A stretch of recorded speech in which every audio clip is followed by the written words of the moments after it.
Welcome to new TV Telugu. Social మీడియాలో అనుచిత పోస్టులు పెట్టిన వారిపై ఏపీ ప్రభుత్వం ఉక్కుపాదం మోపుతోంది.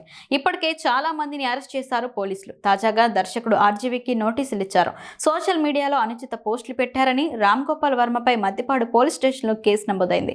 అయితే కేసు కొట్టివేయాలని హైకోర్టులో ఆర్జీవీ పిటిషన్ వేయగా ఆయన పిటిషన్ను ఏపీ హైకోర్టు తిరస్కరించింది. దీంతో ఆర్జీవీని విచారించేందుకు ఒంగోలు, టానాలో ఏర్పాట్లు చేశారు. అసలు కేసు ఏంటి, ఎవరు కేసు నమోదు చేశారు, విచారణ ఎలా జరుగుతుంది, ఆర్జీవీ అధికారులకు ఎలా స్పందిస్తారు అనే దానిపై ఉత్కంఠ నెలకొంది. డైరెక్టర్ రామ్ గోపాల్ వర్మపై ప్రకాశం జిల్లాలోని మద్దిపాడు పోలీస్ స్టేషన్లో ఐటీ చట్టం కింద కేసు నమోదు అయింది. వ్యూహం సినిమా ప్రమోషన్ల సమయంలో చంద్రబాబు, లోకేష్ బ్రాహ్మిణి వ్యక్తిత్వాన్ని కించపరిచేలా పోస్టు చేశారని ఆయనపై ఫిర్యాదు చేశారు.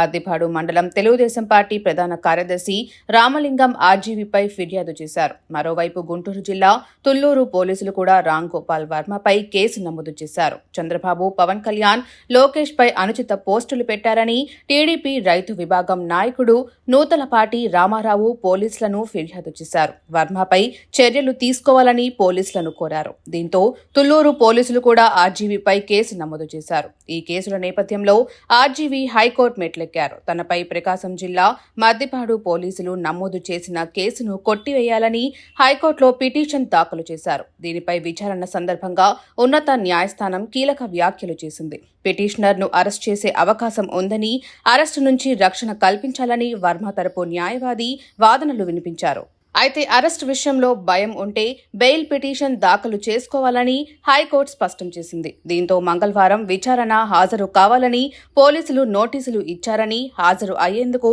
మరికొంత సమయాన్ని ఇచ్చేలా ఆదేశించాలని వర్మ తరపు లాయర్ కోర్టును కోరారు. విచారణకు హాజరు కావాలనే విషయంలో సమయం కోసం పోలీసులనే అడగాలని, కోర్టు ముందు కాదని ఏపీ ఉన్నత న్యాయస్థానం స్పష్టం చేసింది. దీంతో ఆర్జీవీ హాజరుపై ఉత్కంఠ నెలకొంది.